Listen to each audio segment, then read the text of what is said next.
the story begins with a rather unconventional wedding ceremony. The officiant pronounced Shelia of the Lexi house and Callian of the Grey Wolf household as man and wife. Shelia, however, was utterly bewildered, internally questioning what kind of wedding ceremony involved only the bride. She reflected on the world she lived in, a place where animals were honored as patron saints. Each house in the empire worshipped a specific animal as its ancestral figure. Occasionally, a child bearing the appearance of this ancestral animal was born. Most of these children grew to look more human with time, but being born as one was considered a mark of shame upon a household. Shelia was then informed by her family that she was to be married the following month to the Northern Duke. A match, they insisted, was far above her station. She was shocked to be marrying into the Grand Duchy, and was sternly warned to hide her animal ears properly. Despite her low status as a mutant, the marriage proceeding was strange enough, but the strangeness peaked when her groom did not even appear at his own wedding. A servant guided her to the newlywed's bedroom, stating that the young Master Callian was already inside. Shelia, trying to be optimistic after a difficult journey, resolved to persuade her new husband so she could live a good life. Upon entering the spacious room, she noticed a faint, unpleasant smell and wondered if her new husband was hiding because he disliked her. She recalled that some of those born as unables could not turn into a human past the age of 5, living lives completely isolated from the world. Then, she saw him. Her first meeting with her husband, Callian Greywolf, was not with a man, but with a mutant who had been unable to become human even after turning 7. Her initial shock was immediately replaced by a wave of adoration. She found him to be white and fluffy, with eyes like sapphires and squishy, jelly-like paws. To her, he was the cutest husband imaginable. Shelia, now determined to be the best wife, declared there was nothing she couldn't do. She vowed to fatten up the skinny pup and train him for society, aiming to raise him into a cute, amazing puppy husband who wouldn't embarrass himself. Her methods of affection, however, were a bit unorthodox, often involving trying to put his ears in her mouth when he transformed into a rabbit, much to his protest. One day, she hugged him, calling him her cute Leon. He asked if she liked him, and she enthusiastically confirmed that she liked him as much as Chicory. He made a plea for her to protect him and not to leave. Shelia promised she would protect him. The scene shifted 5 years later to the Empire's capital square. Shelia Greywolf was declared a sinner and sentenced to receive the death penalty. As she faced her fate, a commanding voice asked if she was okay, and then asked if she recognized who he was. Before her stood a tall, handsome man. When a bewildered Shelia could not answer, the man identified himself as her husband, her Leon. He told her he had returned and that he had missed her. In the northern region of the Empire, within the Grey Wolf Dukedom, a generations-old legend was told. It spoke of a time when chaos, devouring daimos would emerge and a black warrior, a fated hero, would descend to rebuild the north. Within the Duke's castle, a young Sheila confronted the man she believed to be her husband, Callian Greywolf, accusing him of ignoring her. He calmly denied it, explaining that he understood her situation perfectly, as he himself had been a rabbit just a few years prior, and sometimes his own ears still popped out when startled. He recounted how his own ears had emerged from shock when he first heard of their marriage, earning a scolding from his father. Sheila, however, was in no mood for camaraderie. She accused him of lying about the Northerners cherishing their wives and launched into a tearful tirade, questioning if he disliked her because her family was less prestigious, because they were a shameless bunch of rabbits, or simply because he disliked her personally. When Callian remained silent, Sheila called him a coward for avoiding the question. She declared their marriage invalid since he had skipped the ceremony, leaving her to be wed alone. The realization that he had deliberately avoided it made her feel foolish for having traveled for a month, getting excited over the thought of her new life. She announced she would return to the capital, revealing that a man named Henry had already told her how to run away. She concluded that Callian must have hated the idea of marrying her from the start, and never should have sent the proposal. With a final goodbye, she left. Alone, a panicked Callian wondered if she was hurt, and if he should have at least said farewell. His earlier cool demeanor completely vanished. His worry was short-lived. Sheila promptly marched back in, announcing that this was now her home, and she was never leaving. She boldly declared that she would hang on no matter what, and become the true power behind the dukedom. The 9-year Old was dreaming very big, very sweet dreams. Her thoughts then turned to her sister Layla, and a memory surfaced of her father screaming that if the world learned of Layla's existence, their entire family would be ruined. Worried, she went to check on her sister, only to find her room empty. The next morning, Shayla was greeted by Sandra, the head maid, who offered to help her get ready.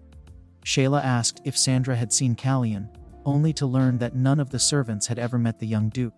This left Shayla deeply confused about the identity of the man she had met. Her confusion only grew when she was summoned to meet the true duke.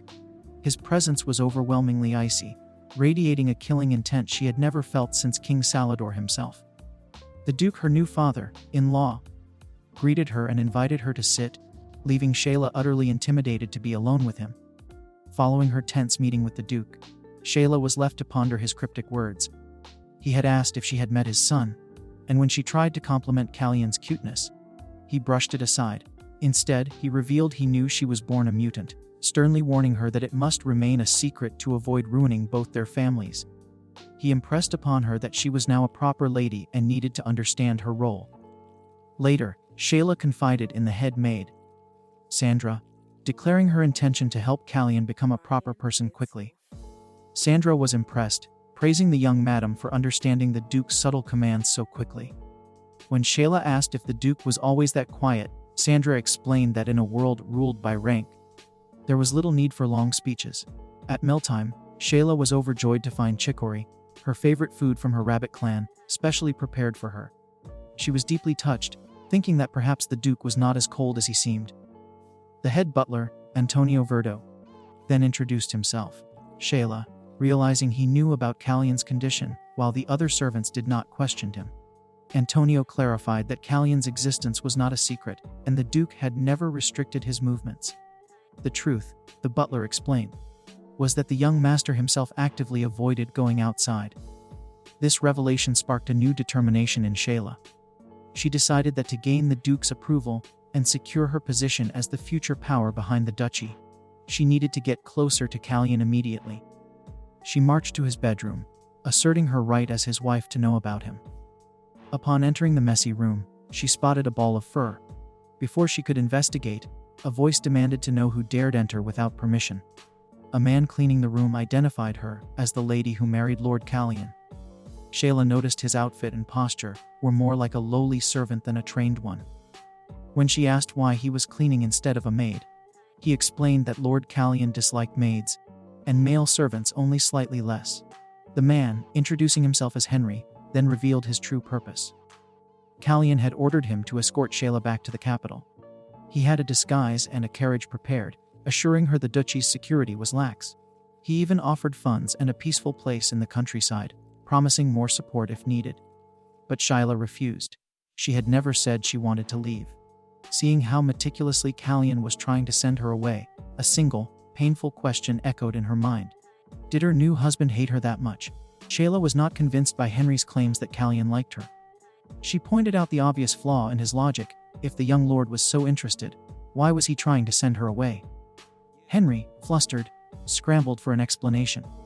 He revealed the weight of the Grey Wolf family's history. For 400 years, the dukedom had been renowned for its unshakable loyalty to family, land, and wives. In all that time, there had never been a single divorce. Henry suggested that perhaps Callian's attempt to send her away was not rejection, but a form of consideration. A way to break the 400-year tradition himself, so she could be free to find a better husband. Shayla was utterly unimpressed by this reasoning. She sarcastically wondered where on earth she would find a better match than a duke's heir. When Henry stammered that Callian was just not ordinary, Shayla demanded to know what was so wrong with him. Henry finally said the word everyone had been avoiding: mutant. Shayla cut him off. She was painfully aware of how the noble world saw mutants, having heard it from her father until her ears were sore.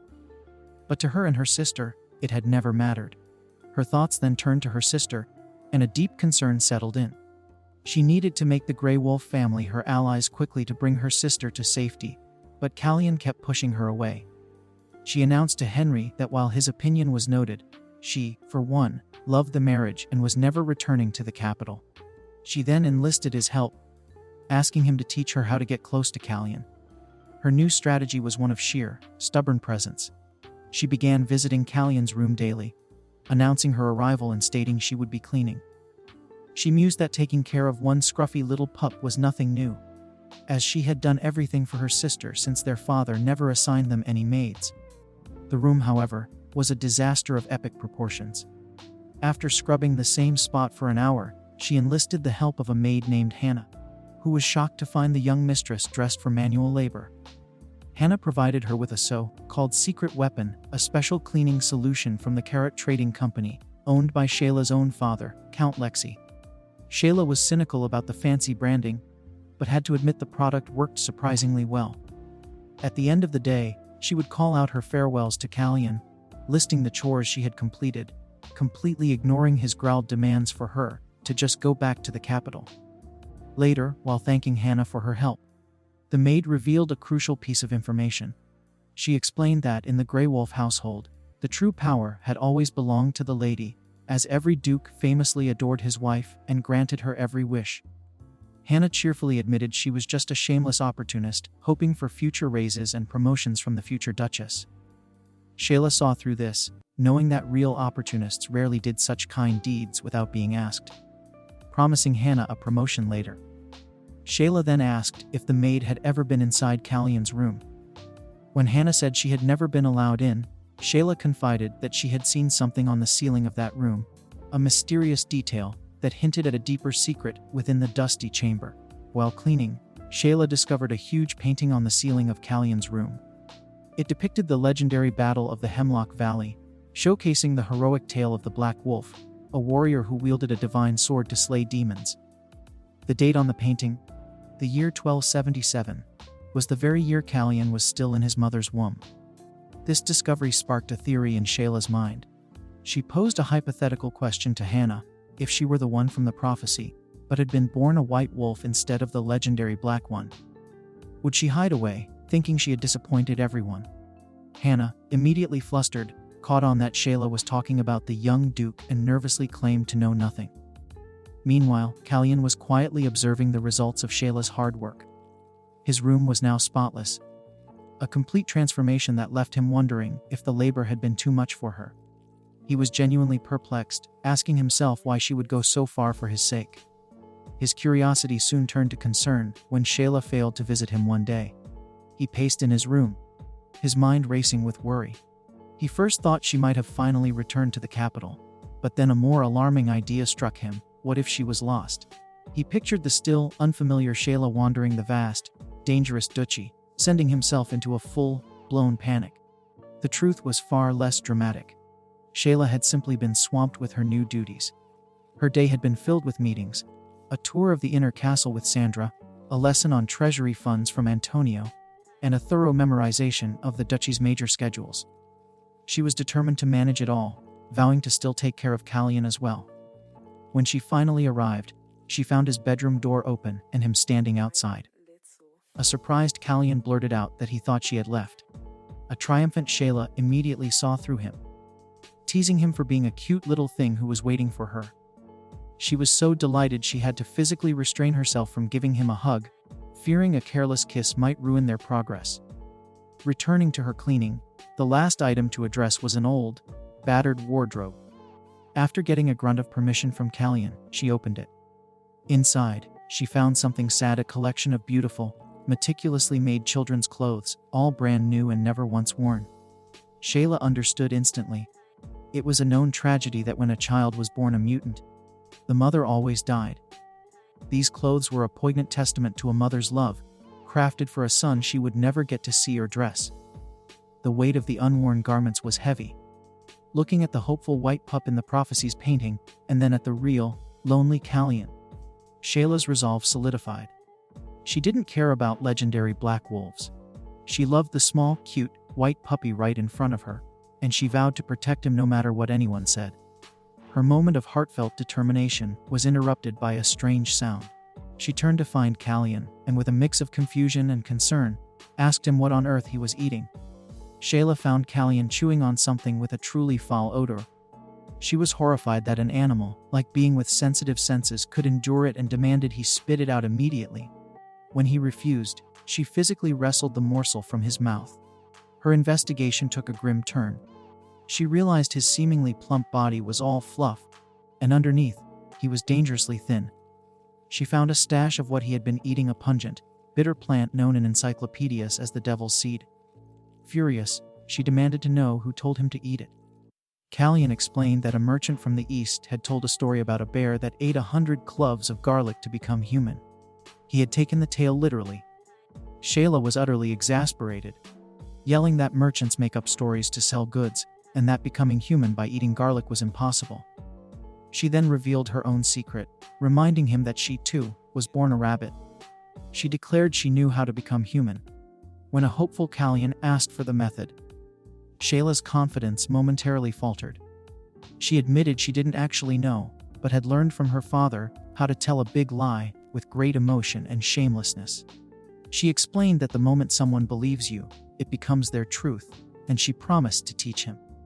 Callian, feeling cheated, accused her of only saying this now after he had spent months hiding and telling her to leave. Shayla deflected by teasing him for trying to act cute. She then laid down the law, announcing that his training to become human would start immediately. The first step, she declared, was to eat a proper meal slowly. She began taking all her meals with him in his room to ensure he ate well. As days passed, Shayla's reputation grew. The staff whispered about how she had taken a northern maid, redecorated the young duke's room, and even managed to coax him out from under the bed. Some wondered why a child was in such a hurry, while others criticized the duke for not checking on his son's diet. Shayla continued her training, which now included trying to lift him to check his weight. When Callian grew suspicious, pointing out she kept adding new, first steps, Shayla feigned innocence, asking how he could doubt a rabbit after believing a peddler. Seeing his lingering doubt, Shayla decided to offer proof. But first, she instituted a new rule: they must use nicknames. She would be Shasha, and after dismissing his desire for a cool name, she dubbed him Lion. She made him swear on his family name never to betray her, as she was about to share a huge secret. The promised proof turned out to be something far more personal and adorable than a magical method. Shasha pointed out that he had jelly on his paw pads, and with great effort, she restrained herself from touching them, her resolve to help her Lion stronger than ever. Shayla decided it was time to prove her trust in Callian. With a flash of light, she transformed, revealing her secret rabbit form. Callian was utterly ecstatic, repeating in awe that Shayla had become a tiny little rabbit. Internally, however, he was also terrified.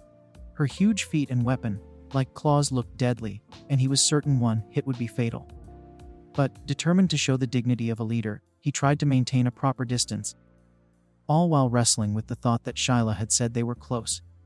His fear was quickly overpowered by sheer delight. He marveled at her tiny size and the lovely vanilla scent that grew stronger in her rabbit form. He happily noted that she was finally listening to him. Overcome with curiosity, he asked if he could touch her soft, pretty fur, a request Shayla immediately denied. He then made a much more alarming request to lick her just once, which earned him a furious reaction. Shayla, seeing how happy her transformation made him, regretted not showing him sooner. She quickly shifted the mood, announcing it was time for his human transformation lesson. Her method was unorthodox. She instructed him to tighten his butt and focus his mind, repeating the mantra that he was human and possessed a fine human body. To their mutual astonishment, it worked. Callian managed to stand upright on two legs for the first time. The triumph was short-lived for Shayla, however. The strain of maintaining her own transformation after so many years caused her to revert to human form and collapse. Callian was immediately by her side, full of concern. Shayla assured him she was fine, explaining she hadn't changed form since she was 6. She then urged him to try again. He managed to stand once more, but couldn't hold it, toppling over. Shayla found it so adorable she couldn't resist hugging him. She then solemnly made him swear to keep her rabbit form a secret, warning she would be sold to a circus if anyone found out. Callian, with deep sincerity, gave a northern vow, promising that no matter what, he would value his promise to her more than his own life. His earnestness shook Shayla, who internally scolded herself for nearly trusting him, reinforcing her belief that she could only rely on herself to protect him. She noticed his tail was wagging and pointed it out, causing Callian to blush with happiness that she had used his nickname Ryan. Later, Shyla was writing a carefully coded letter to her old nanny, meant to be read by her friend Ellie, to check on the well-being of her sister, Layla. Her thoughts were heavy with worry for Layla, who was kept in a cage by their father and passed off as a pet. She knew the dangerous journey north was too much for a small rabbit, so she resolved to become a perfect gray wolf, powerful enough that Count Lexi would not be able to interfere when she finally brought her sister to safety. The head butler, Antonio, visited to check on her progress with the young duke. Shyla confidently reported they were getting along very well, even mentioning that Ryan had climbed onto her lap. Antonio was astounded, revealing that Shyla was the first person the young duke had ever approached so willingly. When Shyla pressed him on why Ryan avoided everyone, Antonio's expression grew grim. He revealed a tragic incident from 5 years ago, when the young duke was just 2 years old. He had been kidnapped by one of the maids. Antonio continued his grim tale, revealing that the maid who had taken the young duke had not done so out of malice. She had simply seen a cute, lonely-looking puppy and taken him home to shower him with affection. She had taken him all the way to her house, before the ducal guards could retrieve him. Since that incident, Callian had become even more avoidant of people's gazes, and had developed a particular hatred for maids. Shyla was furious, demanding to know why the maid was let off with such a light punishment. Antonio explained that the young duke had refused to reveal his identity. Shyla was baffled, wondering why he wouldn't just say he was Callian Grey Wolf. The heartbreaking truth then dawned on her. He must have hated being treated like a cute pet. She realized that even her own comments about his cuteness might have hurt him. She immediately sought out Hannah to discuss the core of the problem. She posed a hypothetical: if a mutant young duke couldn't tell people who he was, what would the issue be? Hannah pointed out the obvious. A beast speaking human words would cause a terrifying reaction. But if people knew he was the Grey Wolf Hare, it would be different. No one in the north would dare treat him poorly, and the duke was nothing like Count Lexi. He didn't lock his son away.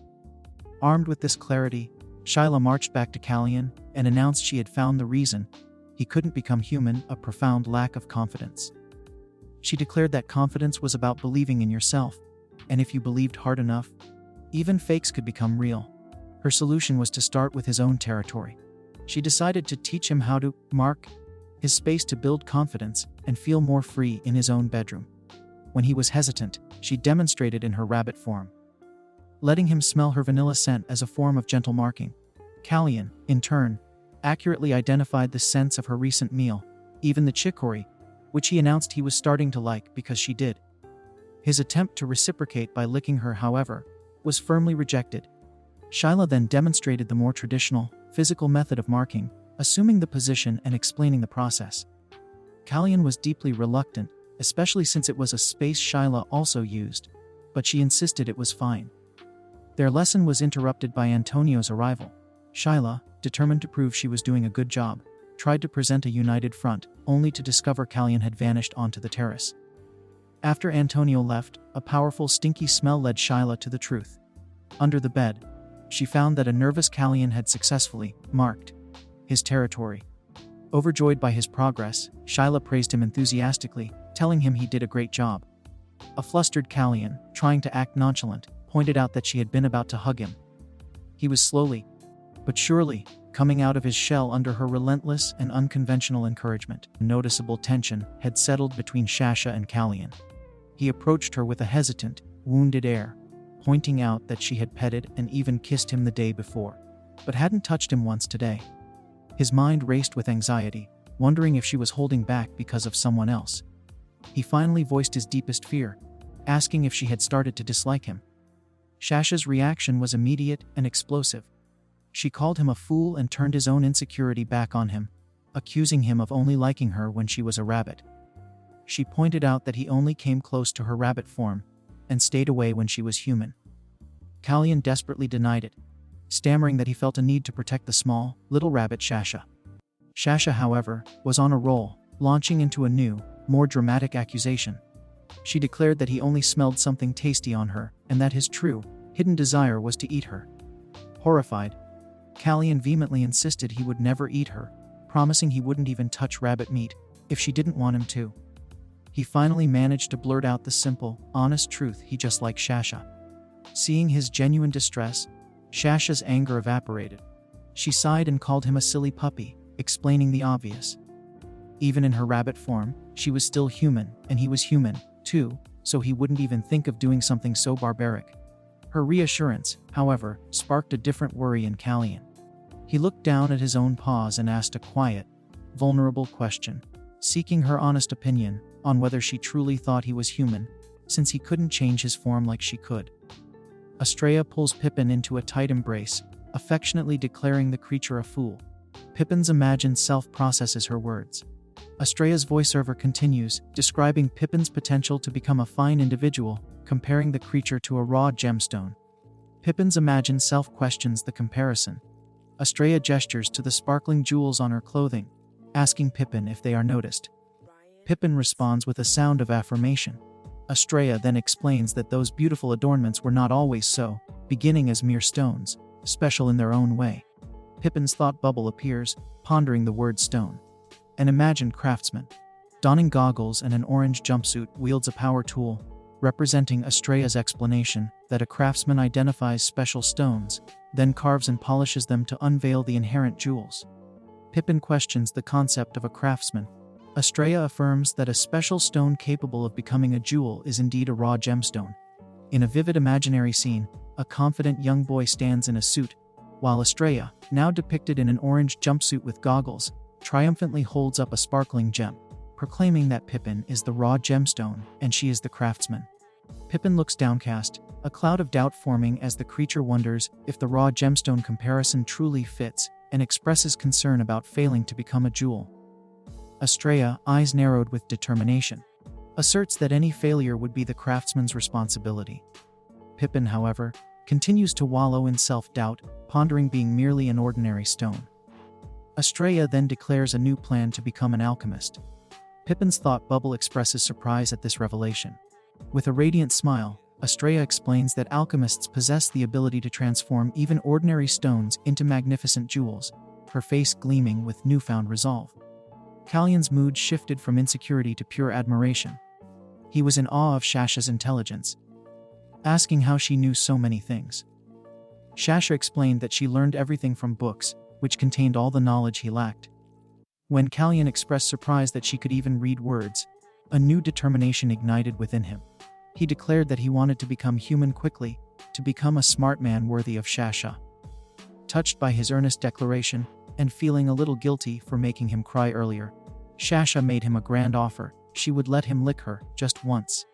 She sternly stipulated it was a one-time-only event, and that he was not to touch her ears. Their life together settled into a new routine, complete with a very fluffy problem. Shasha found herself constantly covered in Callian's shed fur, questioning if she was a maid or a noblewoman. She particularly wanted to wash the filthy rug he always slept on, but was afraid that if she took it, he would just sleep on the bare floor. Her thoughts then turned to a precious memory. Before the wedding, Count Lexi had allowed her to choose her own wedding ring. She had selected a jewel the color of her own eyes, hoping her future spouse would think of her when they saw it. Wondering about the ring size, she had decided to make it bigger so they could both wear it when they grew up. She mused that her fluffy husband couldn't fit it on his toes anyway, and assumed it was kept somewhere safe. A sudden, panicked realization struck Shasha. She had become so used to playing in her rabbit form with Callian that she had forgotten a crucial rule. Being a rabbit outside was dangerous. A wave of fear washed over her. What if someone recognized her? What if she was chased away and her engagement broken? She would have to meet a different, less wonderful fiancé. She concluded this was all Callian's fault for looking at her with such sparkling eyes, making her unable to stop showing off. This fear solidified her resolve. She needed to become smart, and the first step was to teach Callian how to read. She went to the ducal library to find a book. Browsing the shelves, she found a text on wolves, learning that their tails usually hang down and that their fur color can change as they grow, sometimes becoming darker. This made her wonder if Callian could still become the legendary Black Wolf. Before leaving, she slipped her unique eye-colored wedding ring onto a book as a makeshift bookmark, a secret promise and a goal for their future.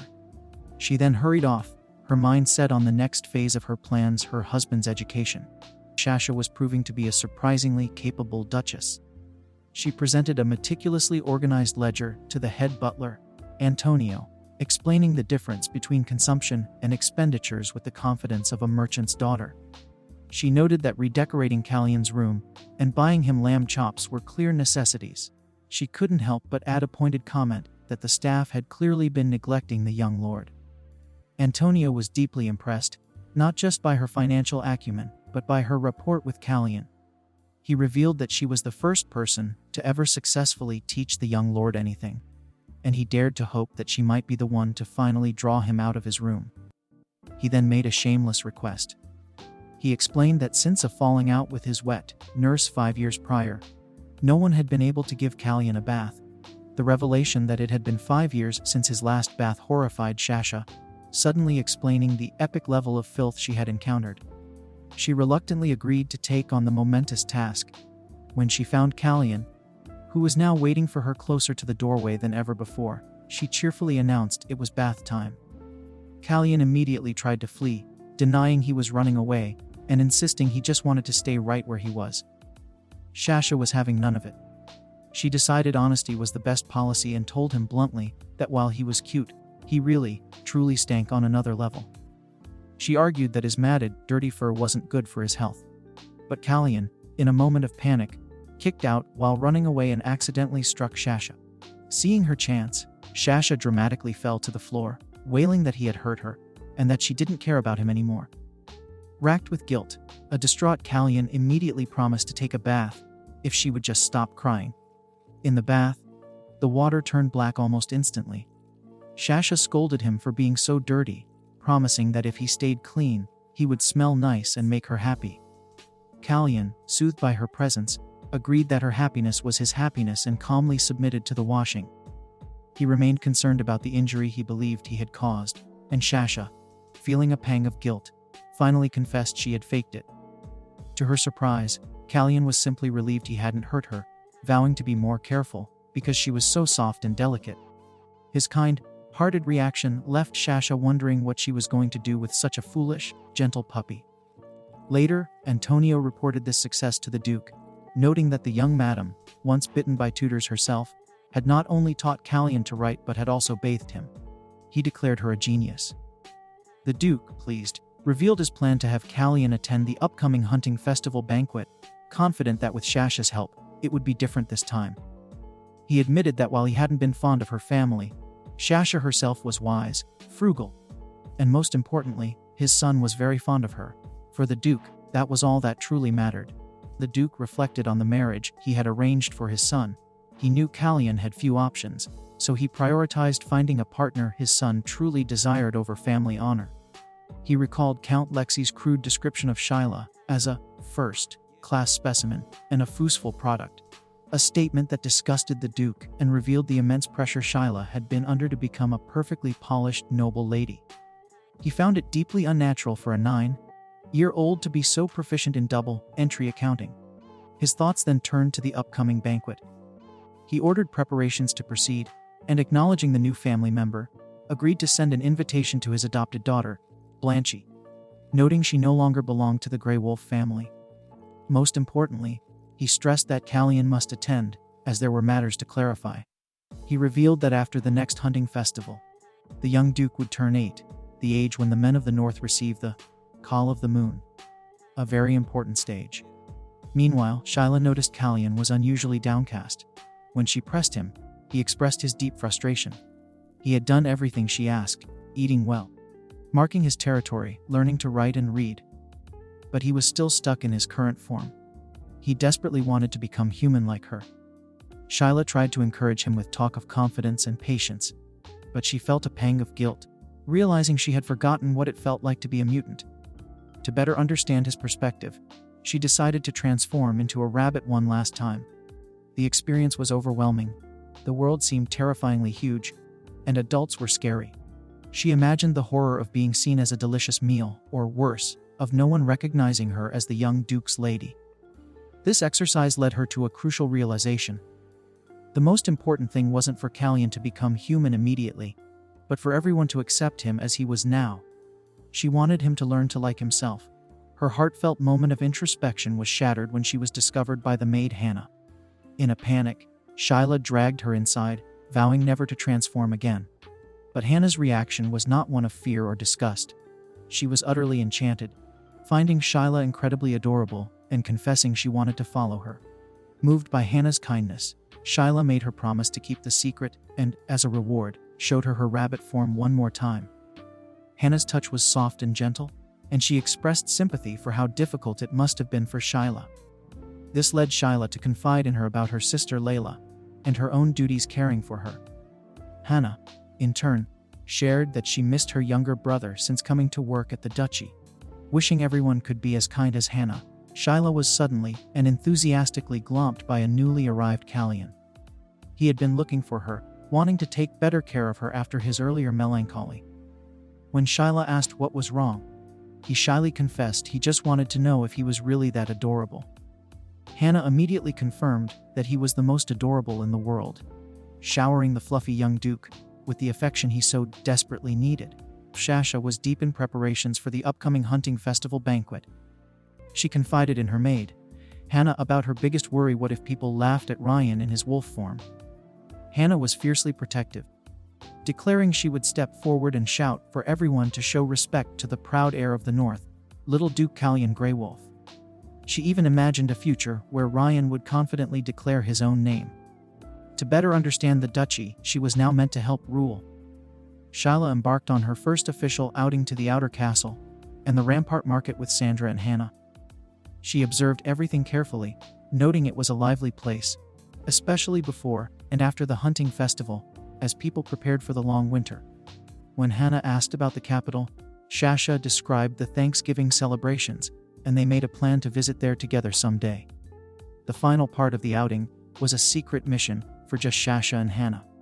Shasha wanted to have her wedding ring made into a necklace so Ryan could wear it. She measured the approximate circumference of his neck with her hands, wishing he could have come with them. Later, back at the castle, she told Ryan all about her day. She described the town and introduced him to Hannah, calling the maid her friend. She expressed her wish that he could go for walks and see the town too, so she could have introduced him to Hannah properly. During the shopping trip, Shasha insisted on buying Hannah a gift, framing it as a bribe to keep her rabbit secret more securely. After some persuasion, Hannah accepted a pretty hairpin. In return, the grateful maid excitedly ran off to buy Shasha some special local snacks from a hidden delicious spot she knew, leaving Shasha to wait in the carriage. As Shasha waited, thinking she should let Ryan taste the snacks too, a sudden, piercing emergency alarm shattered the peaceful atmosphere, causing panic in the streets. The alarm signaled a threat from the Asha Kingdom beyond Helix Cliff, a cruel demon legion known for wielding monstrous demonic beasts. Amid the screaming crowd and the rising chaos, a hand reached for Shasha, urging her to take it and find safety. The air crackles with escalating tension as Pippin appears at a doorway, her eyes wide with alarm, urgently calling for an immediate escape. Simultaneously, Elara, an older woman with a protective demeanor, pulls Estrella into a tight embrace, their faces mirroring a shared dread. A sudden, jarring impact reverberates, and Estrella's eyes ignite with an unnatural yellow glow, a silent shriek of pure terror escaping her as the force hits. Elara instinctively tightens her grip on Estrella, shielding her as ominous, shadowy tendrils burst forth, threatening to engulf them. Estrella desperately reaches out, calling out a name, but the darkness strikes swiftly, throwing Pippin backward. Pippin falls helplessly amidst the encroaching shadows, her face a mask of horror as she extends a hand, crying out in a desperate plea. Elara continues her valiant effort to shield Estrella, reassuring her as Estrella's radiant, glowing eyes reflect the overwhelming fright of the unfolding catastrophe. The peaceful day shattered with the blare of an emergency alarm. Panic erupted in the streets as the threat was identified, the cruel demon legion from the Asha Kingdom, known for wielding monstrous demonic beasts. In the chaos, Shasha was separated from Hannah. Her first, frantic thought was for her friend's safety. She cried out that Hannah was out there with the demons, and that they had to go save her. But the grim reality soon became clear. Hannah was gone. Shasha was utterly devastated, refusing to believe it. The northern belief offered a small, poetic comfort, that a child who dies is reborn as a beautiful wildflower, playing happily in the valleys of hemlock. But this gentle folklore was little solace for the crushing guilt and grief that consumed Shasha. In her anguish, Her mind twisted the events into a brutal self-accusation. She began to blame herself, screaming that she had stupidly ruined everything. She believed that because she had just stood there, because of her own inaction, Hannah had died. In a horrific nightmare, Hannah's specter appeared, accusing Shasha of being the reason for her death, condemning her for calling herself a friend, and then letting her die. The trauma of the attack and the loss of her first true friend in the north left Shasha haunted, her grief manifesting as a profound and painful belief that she was ultimately responsible for the tragedy. Shasha awoke with a start, tears streaming down her face, only to find Ryan in her room. He had been waiting for her and, worried when she didn't come, had come to find her. He gently licked her tears, saying it made him sad when she cried. For a blissful moment, Shasha thought the horrific events were just a bad dream. But the crushing reality quickly returned. Ryan, having grown heavier, stayed with her, and they fell asleep together. The next morning, Shasha noticed a significant change. Ryan's ears were standing upright, a clear sign he was growing up fast. She praised him enthusiastically, and he credited his progress to her. Meanwhile, the Duke and his advisors were assessing the damage from the demonic attack. The assaults were becoming more frequent. While Shasha was physically unharmed, she was grieving the loss of Hannah. The knights reported that the demos, the demonic beasts, were now exhibiting terrifying new tactics: running, hiding, and ambushing, instead of just attacking mindlessly. This made them a far greater threat. The Duke somberly wondered if the legendary Black Wolf of Prophecy was just a tale made up out of hope, questioning if his son was truly the fated one. Shasha was then summoned to a meeting with the Duke. On the way, she found Ryan hiding, still deeply afraid of people's gazes and of being known. She tried to encourage him, fiercely promising to make anyone who said anything bad about him regret it, and gently urged him not to live his whole life in hiding. She even asked if he wanted to come with her to see his father, but he refused, stating he hated when people looked at him and knew who he was. At the meeting, Shasha was shocked to see the Duke was wounded, though he assured her he was receiving proper treatment. He then informed her that he needed to speak with her about the North and the Asha Kingdom beyond the Hemlock Mountains, setting the stage for a crucial conversation about the growing threat and their future. Thanks for watching. Making these videos takes a lot of effort, so if you enjoyed it, please subscribe and leave a comment to let me know you watched till the end. Your support means the world and helps me keep bringing more amazing manhwa stories your way.